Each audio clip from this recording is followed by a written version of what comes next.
Hi, welcome to my YouTube channel Techgene. पिछली video में हम लोगों ने वेरिएबल आर्ग्यूमेंट्स के बारे में पढ़ा था कि वेरिएबल आर्ग्यूमेंट्स क्या होते हैं, क्यों यूज़ करना चाहिए वेरिएबल आर्ग्यूमेंट्स को, और जावा में हम वेरिएबल आर्ग्यूमेंट्स का कैसे यूज़ कर सकते हैं। सबसे पहले हमने देखा था कि वेरिएबल आर्ग्यूमेंट्स को वेर आर्ग्स भी कहा जाता है, और वेरिएबल आर्ग्यूमेंट हमें अलाउ करता है कि हम अपने मेथड में जीरो या मल्टीपल आर्ग्यूमेंट्स को पास करवा सकें। अब इसकी ज़रूरत क्यों पड़ी थी? इसकी ज़रूरत इस वजह से पड़ी थी कि हमने एक प्रॉब्लम देखी थी कि अगर मैं एक मेथड बनाऊँ और उसमें बोलूँ कि ये दो जो है वो आर्ग्यूमेंट्स लेगा और उन दो नंबर्स का सम करा के मुझे रिटर्न कर देगा। अब अगर मैं 3 आर्ग्यूमेंट्स देना चाहता हूं तो मुझे क्या करना पड़ रहा था? मेथड ओवरलोडिंग करवानी पड़ रही थी, और ये लॉजिक सेम लिखनी पड़ रही थी। मुझे बार बार एक हर जो है वो नंबर ऑफ आर्ग्यूमेंट्स के लिए मुझे एक अलग मेथड बनाना पड़ रहा था, जो कि बेस्ट प्रैक्टिस नहीं है, जो कि एक सही चीज़ नहीं है।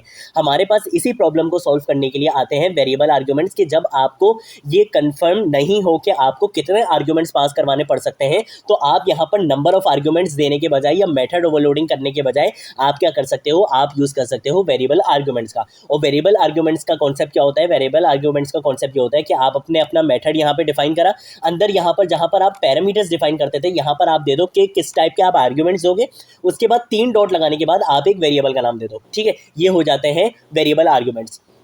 अब ये काम कैसे करता है? ये काम ऐसे करता है कि ये जिस नाम का आपने यहाँ पे वेरिएबल दिया है, ये वेरिएबल बना दिया जाता है एक एरे, और ये अपने अंदर क्या चीज़ें स्टोर करता है? जितने भी नंबर ऑफ आर्ग्यूमेंट्स हम कॉल कराते टाइम इस मेथड को पास करेंगे, ये एरे अपने अंदर उन नंबर्स को, उन एलिमेंट्स को क्या करेगा? स्टोर करेगा। फिर हम सम कराना चाहें या कोई भी काम करना चाहें, हम जो है वो लूप्स के थ्रू वो काम जो है वो उसमें से कर सकते हैं, क्योंकि वो एक एरे बन जाएगा। एरे के अंदर वो एलिमेंट्स स्टोर हो जाएंगे, तो हम उन जितने भी हमारे आर्ग्यूमेंट्स हम पास करवाएंगे वो काम हो जाएगा। ठीक है, तो ये हमारे पास कॉन्सेप्ट होता है वेरिएबल आर्ग्यूमेंट्स का। इसके अलावा मैंने आप लोगों को कुछ 2 इंपॉर्टेंट पॉइंट्स बताए थे। वो ये बताए थे कि भाई a method can declare only one argument, एक मेथड में एक ही वेर आर्ग्यूमेंट आप यूज कर सकते हो, इससे ज्यादा आप यूज नहीं कर सकते।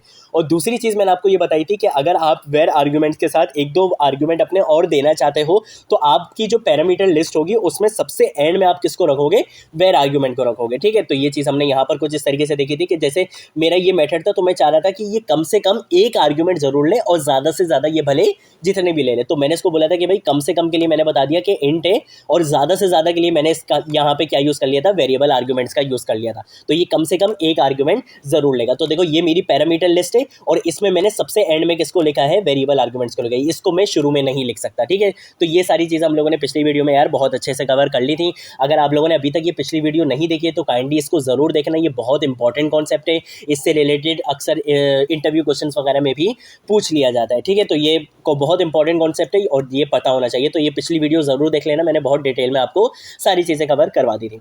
अब आज की वीडियो का जो हमारा टॉपिक है वो बहुत अच्छा टॉपिक है और बहुत मज़ेदार टॉपिक है, वो है रिकर्जन का। तो सबसे पहले मैं एक काम ये करता हूँ कि मैं इस फाइल को यहाँ पे कर देता हूँ क्लोज, और मैंने एक फाइल बना ली है किस नाम से? recursion.java के नाम से। अब रिकर्जन क्या होती है?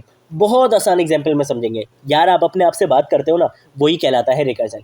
एक फंक्शन अगर अपने आप को कॉल कर ले, वो क्या कहलाएगा? रिकर्जन कहलाएगा। कि एक फंक्शन क्या कर रहा है? अभी तक हमने क्या देखा था कि हम एक मेथड बनाते थे और उसको कॉल कहाँ करवाते थे? मेन मेथड में। ऐसा ही है, लेकिन एक मेथड हमारे पास ऐसे भी होते हैं जिनको हम रिकर्जन मेथड्स कहते हैं, रिकर्जन कहते हैं। वो क्या होते हैं कि मेथड अपने आप को ही कॉल करा रहा होता है, मेथड अपने आप को ही कॉल करा रहा होता है। अब ऐसा क्यों होता है? ऐसी ज़रूरत क्यों पड़ती है? ये सारी चीज़ें अभी हम देखते हैं। मैंने यहाँ पर लिखा हुआ है अ फंक्शन कॉल इटसेल्फ। एक फंक्शन अपने आप को ही कर रहा है, क्या कर रहा है? कॉल करवा रहा है। तो वो क्या कहलाता है? रिकर्जन कहलाता है। अब ये जो लाइन मैंने लिखी हुई है, इसको इस पर अभी हम बाद में आते हैं। सबसे पहले मैं यहाँ पर आ जाता हूँ, और यहाँ पर अगर मैं लिख लेता हूँ यार मेन, और मेन लिखने के बाद मैं एक काम ये करता हूँ कि सबसे पहले मैं एक यहाँ पर मैसेज लिख लेता हूँ। तो साउट लिखूँगा, और यहाँ पर मैं लिख लेता हूँ रिकर्जन इन जावा। ठीक है, इस तरीके से लिख लेते हैं। यहाँ पे हम इसको रन करेंगे, ये सबसे पहले डिबग करेगा, और यहाँ पर मुझे क्या प्रिंट करा के दिखा देगा? रिकर्जन इन जावा। ये मुझे यहाँ पर प्रिंट करवा के दिखा देगा। अब हमने देखना है किसका कॉन्सेप्ट? रिकर्जन का कॉन्सेप्ट। रिकर्जन क्या है कि एक मेथड अपने आप को ही क्या कर रहा है? कॉल कर रहा है। तो सबसे पहले मुझे एक मेथड बनाना पड़ेगा। तो मैं यहाँ पर आकर लिख लेता हूँ स्टैटिक, उसके बाद मैं यहाँ पर लिख लेता हूँ फॉर एग्जाम्पल वॉइड। और वॉइड में इस वजह से लिख रहा हूँ कि इसमें मैं कोई भी चीज़ रिटर्न नहीं करवाना चाहता। मैंने बोला कि भाई मेरे मेथड का नाम है डिस्प्ले, और इसको जब भी मैं कॉल कराऊंगा तो मैं इसको क्या करूँगा? एक आर्ग्यूमेंट पास करवाऊंगा। मैं आर्ग्यूमेंट दे देता हूँ इंट काउंट के नाम से। ठीक है, मैंने यहाँ पर इसको दे दिया।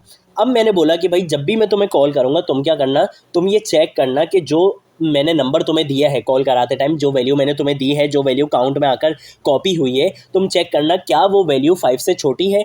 अगर वो वैल्यू 5 से छोटी है तो तुमने क्या काम करना है? तुम यहाँ पर एक मैसेज प्रिंट करवाना, और यहाँ पर लिखना हेलो वर्ल्ड फ्रॉम रिकर्जन। ठीक है, हेलो वर्ल्ड फ्रॉम रिकर्जन, और इस तरीके से स्पेस देने के बाद हम यहाँ पे कॉन्केटिनेशन करवा देंगे, प्लस का साइन यूज़ करेंगे और जो वैल्यू हमारी काउंट की होगी हम वहाँ पर वो वैल्यू भी साथ में प्रिंट करवा देंगे। ठीक है, तो मैंने इस तरीके से दे दिया। अब मैंने बोला कि जब ये मैसेज तुम प्रिंट करवा लो तो साथ में क्या करना, काउंट की वैल्यू को इंक्रीमेंट भी कर देना, मतलब काउंट की वैल्यू जो भी होगी उसमें काउंट की वैल्यू को एक बढ़ा देना, और उसके बाद क्या करना, तुम दोबारा से अपने आप को कॉल कर लेना। ये देख रहे हो, मैंने क्या करा, अपने आप को दोबारा से यहाँ पे क्या करवा दिया, कॉल करवा दिया। ये होता है रिकर्जन। मेरे मेथड का क्या नाम था, डिस्प्ले नाम था, और ये क्या ले रहा था, एक काउंट ले रहा था। मैंने यहाँ पर क्या कर लिया, इसी को ही दोबारा से कॉल करवा दिया। मतलब यहाँ पर होगा क्या कि जैसे ही ये मेथड कॉल करवाया जाएगा, मैं इसको एक वैल्यू दूंगा। फॉर एग्जांपल मैं इसको दे देता हूँ वैल्यू 0। ठीक है, मैंने इसको 0 दी। ये यहाँ पर आकर चेक करेगा क्या 0 5 से छोटा है, हाँ भाई 0 5 से छोटा है। ये यहाँ पर प्रिंट करवाएगा हेलो वर्ल्ड फ्रॉम रिकर्जन 0, और उसके बाद ये काउंट की वैल्यू को क्या कर देगा, 1 कर देगा। उसके बाद ये दोबारा से क्या करेगा, अपने आप को कॉल करा देगा, मतलब ये वापस यहाँ पर आ जाएगा। और अब काउंट में क्या पास करवाएगा, 1 पास करवाएगा, क्योंकि यहाँ पर काउंट में इंक्रीमेंट हो चुका है। तो यहाँ पे 1 पास होगा, फिर ये चेक करेगा 1 लेस देन 5 है, ये यहाँ पर ये वाला प्रिंट करवाएगा, काउंट में इंक्रीमेंट कर देगा, फिर 2 हो जाएगा। इस तरीके से ये चलती रहेगी। जैसे ही यहाँ पर काउंट की वैल्यू 5 हो जाएगी, ये दोबारा अपने आप को कॉल कराएगा, फिर ये यहाँ पर आकर कंडीशन चेक करेगा कि क्या 5 लेस देन 5 है, नहीं भाई 5 लेस देन 5 नहीं है, कंडीशन फॉल्स हो गई। फिर ये इफ से बाहर आ जाएगा, और इफ से बाहर मैंने कुछ भी नहीं लिखा हुआ, तो ये मेथड यहाँ पर एंड हो जाएगा। अब ये जो मैंने लाइन लिखी हुई है ना यहाँ पर, a recursive algorithm must have a base case. Base case का मतलब ये होता है कि आप अपने जब भी रिकर्जन करोगे ना, तब आप कोई ना कोई एक ऐसा केस, कोई ना कोई एक ऐसी कंडीशन ज़रूर बताओगे कि जिस पर आकर आपका ये मेथड रुके ज़रूर। अगर मैं यहाँ पर ये चीज़ नहीं दूंगा, अगर ये जो मैंने इफ़ की कंडीशन लगाई हुई है ये मैं नहीं देता, या यहाँ पर मैं ये काउंट जो प्लस प्लस करवा रहा हूँ ये मैं नहीं दूंगा, तो क्या होगा, काउंट की वैल्यू हमेशा सेम रहेगी और ये बार बार अपने आप को कॉल करवाता ही रहेगा। ये चले जाएगा इनफाइनाइट। ये क्या चले जाएगा, इनफाइनाइट। ये बार बार अपने आप को कॉल कराता रहेगा। तो लाजमी हमें कोई ना कोई एक जो है वो हमें यहाँ पर बेस केस देना पड़ता है, ये कभी ना कभी आकर एंड ज़रूर हो। ठीक है, तो इस वजह से इसको कहा जाता है क्या, इसको कहा जाता है यहाँ पर बेस केस। तो जब भी आप रिकर्जन कराओगे बेस केस का होना ज़रूरी है। अगर बेस केस नहीं दोगे तो वो इनफाइनाइट चले जाता है, वो अपने आप को बार बार कॉल कराता रहता है, वो अपने आप से बातें करता रहता है। ठीक है, तो ये कॉन्सेप्ट है। अभी अगर मैं इस प्रोग्राम को रन करूँगा तो क्या होगा, भाई मुझे क्या मिल जाएगा, आप बोलोगे मुझे मिल जाएगा हेलो वर्ल्ड, और इसके साथ जो है वो 0 मिल जाएगा, फिर hello world 1, hello world 2, hello world 3, hello world 4, और 5 के लिए तो वो चलेगा ही नहीं। आप बोलोगे कैसा हो जाएगा, लेकिन अगर मैं इसको रन करूँगा तो अभी कुछ भी नहीं होगा। इसका रीज़न ये है कि जब भी हमारा जावा का प्रोग्राम एग्जीक्यूट होना शुरू होता है, वो कहाँ से एग्जीक्यूट होता है, मेन से। मेन हमारा एंट्री पॉइंट है। ये मेन में आया, इसने बोला कि भाई ये स्टेटमेंट है, प्रिंट करवा दो। इसके अलावा इसको यहाँ पर कोई भी चीज़ नहीं मिली है। हमने यहाँ पर मेन मेथड में काम करना लाजमी है। हमें मेन मेथड में इस फंक्शन को, इस मेथड को एक बार कॉल ज़रूर कराना होगा।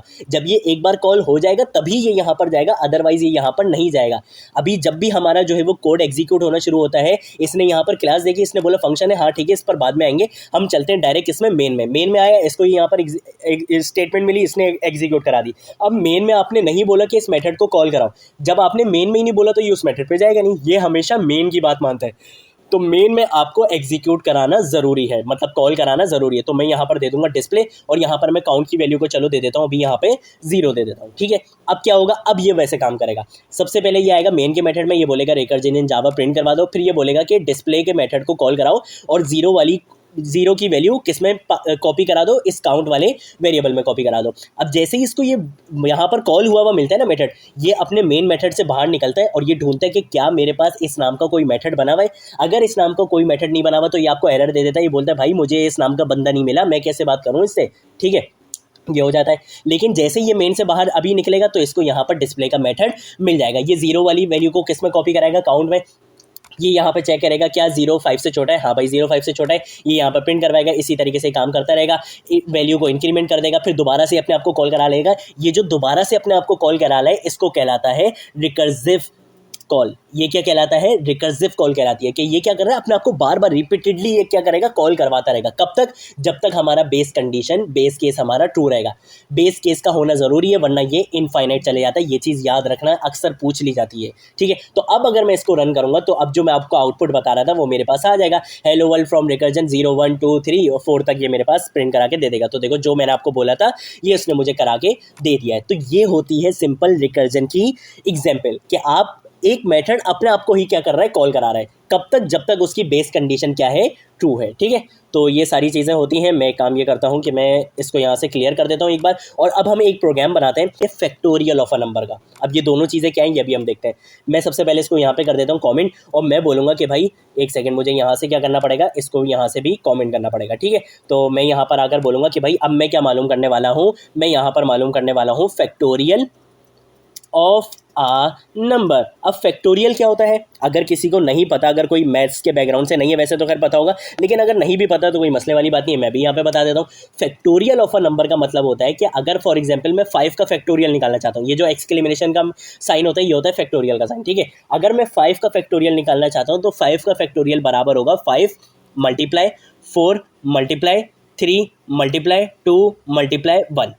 ये क्या होता है, जो भी आप नंबर दोगे, जिस भी नंबर का आप फैक्टोरियल निकालने लगते हो, वो नंबर मल्टीप्लाई होता है अपने में से एक माइनस करा के, फिर वो नंबर मल्टीप्लाई होगा अपने में से एक माइनस करा के, फिर वो नंबर मल्टीप्लाई होगा अपने में से एक माइनस करा के। कब तक चलता है ये, जब तक आपका वो नंबर 1 के बराबर ना हो जाए। देखो यहाँ पर भी यही सीन हो रहा है। मैंने इसको बोला कि भाई 5 का फैक्टोरियल निकालो, इसने बोला 5 मल्टीप्लाई हो रहा है 5 में से 1 माइनस करो 4 से, 4 मल्टीप्लाई हो रहा है 4 में से 1 माइनस करो 3 से, 3 मल्टीप्लाई हो रहा है 3 में से 1 माइनस करो 2 से, 2 मल्टीप्लाई हो रहा है 2 में से 1 माइनस करो 1 से, और 1 में से 1 माइनस नहीं करते। ये कब तक चलता है, 1 तक ही चलता है। ठीक है, तो ये कहलाता है फैक्टोरियल ऑफ अ नंबर। अब हम निकालेंगे फैक्टोरियल। ठीक है, मैं आता हूं यहां पर, और यहां पर आने के बाद मैं एक काम ये करता हूं कि मैं स्टैटिक इंट रिटर्न टाइप मैंने इसको दे दी इंट, क्योंकि अब मैं कोई ना कोई इंटीजर वैल्यू रिटर्न जरूर करवाने वाला हूँ। मैं यहाँ पे बोलूँगा कि भाई फैक्टोरियल के नाम से क्या बना लो, एक मेथड बना लो। ठीक है, फैक्टोरियल के नाम से क्या बना लो, एक मेथड बना लो, और जब भी मैं तुम्हें कॉल कराऊंगा तो मैं तुम्हें एक वैल्यू जरूर पास करूंगा, क्योंकि भाई उसी नंबर का मैं वो निकलवाना चाहूँगा ना फैक्टोरियल, तो मैं तुम्हें एक नंबर जरूर दूंगा ताकि तुम उस नंबर का क्या कर सको, फैक्टोरियल निकाल सको।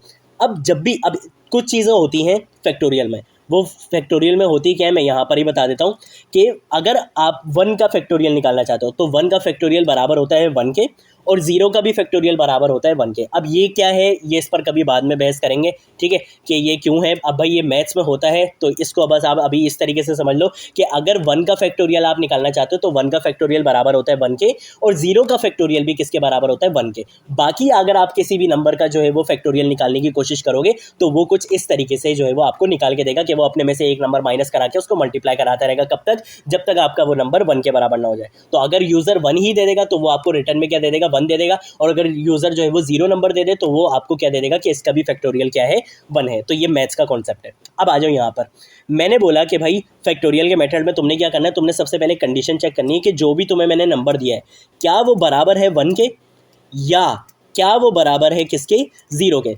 ठीक है, अगर वो बराबर, वो नंबर बराबर है 1 के, या वो नंबर बराबर है किसके, 0 के, तो तुम मुझे क्या रिटर्न करवा देना, तुम मुझे रिटर्न करवा देना 1। सिंपल। ठीक है, क्यों, क्योंकि मुझे पता है कि भाई 1 का फैक्टोरियल भी क्या होता है, 1 के बराबर होता है, 0 का फैक्टोरियल भी क्या होता है, 1 के बराबर होता है। तो मैंने यहाँ पर ही एक कंडीशन लगा ली कि भाई अगर जो है, मैं इसको थोड़ा सा इस तरीके से कर लेता हूँ ताकि आपको ज़रा अच्छे से समझ आ सके। इसको मैं इस तरीके से कर लेता हूँ, रिटर्न को थोड़ा सा आगे कर लेते हैं। ठीक है, तो इसको ऐसे कर लेते हैं। ठीक है, तो मैंने यहाँ पर एक कंडीशन लगा ली कि भाई अगर मैं तुम्हें आर्ग्यूमेंट में 1 नंबर पास करा दूँ या 0 नंबर पास करा दूँ तो तुमने मुझे रिटर्न में क्या देना है, 1 देना है। क्यों, क्योंकि इन दोनों नंबर का फैक्टोरियल क्या होता है, 1 के बराबर होता है। ये चीज़ तो मैंने बता दी।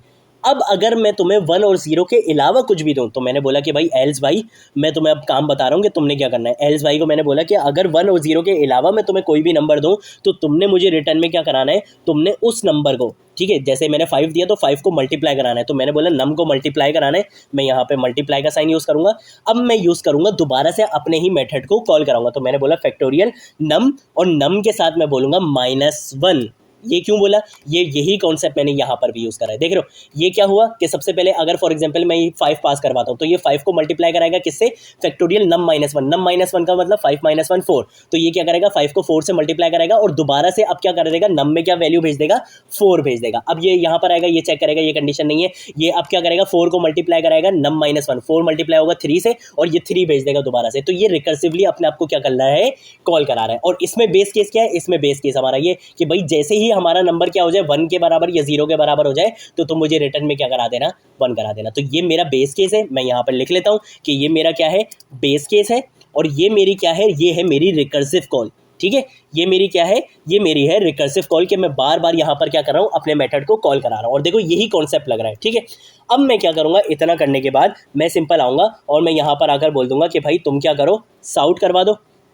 ठीक है, साउट करवा दो तुम, क्या साउट तुम ऐसे करवा दो, the factorial of a number is, और इस तरीके से मैं स्पेस देने के बाद मैं यहाँ पे कॉन्कैटिनेट करवा दूंगा प्लस का साइन, और यहाँ पर मैं अपने मेथड को क्या करूँगा, कॉल करवा दूंगा। अब यहाँ नम में मैं क्या पास करवाऊंगा, अगर मैं यहाँ पर 0 पास करवा दूँ तो ये मुझे रिटर्न में क्या दे देगा, 1 दे देगा। ठीक है, मैं करके दिखा देता हूँ, कंट्रोल ऐसे सेव करूंगा, यहाँ पर आपको रन करके देखूंगा तो वो इफ वाली कंडीशन ट्रू हो जाएगी, और ये रिटर्न में मुझे क्या दे रहा है, देखो 1 दे रहा है कि भाई जो आपने नंबर दिया है उसका जो है वो फैक्टोरियल क्या है, 1 के बराबर है। अगर मैं यहाँ पे 1 दूंगा तो अभी भी ये मुझे क्या देगा, रिटर्न में 1 ही देगा। मैं आपको चला के दिखा देता हूँ, अभी भी ये रिटर्न में वही इफ वाली कंडीशन ट्रू हो जाएगी, ये मुझे 1 दे देगा। लेकिन अगर मैं यहाँ पर दे देता हूँ 5, तो अब 5 का फैक्टोरियल देखो क्या निकलेगा, पहले ये 5 आएगा, ये यहाँ पे 5 आया, ये वाली कंडीशन अभी फॉल्स हुई, ये एल्स में जाएगा, 5 को मल्टीप्लाई करेगा 5 - 1 4 से, और 4 को दोबारा से ये अपने यहाँ पे कॉल करवा देगा। अब 4 आया यहाँ पे, 4 में अभी ये वाली कंडीशन दोबारा फॉल्स है, 4 मल्टीप्लाई होगा 3 से, 3 वापस पास हो जाएगा, फिर 3 मल्टीप्लाई होगा 2 से, 2 वापस पास हो जाएगा, 2 मल्टीप्लाई होगा 1 से,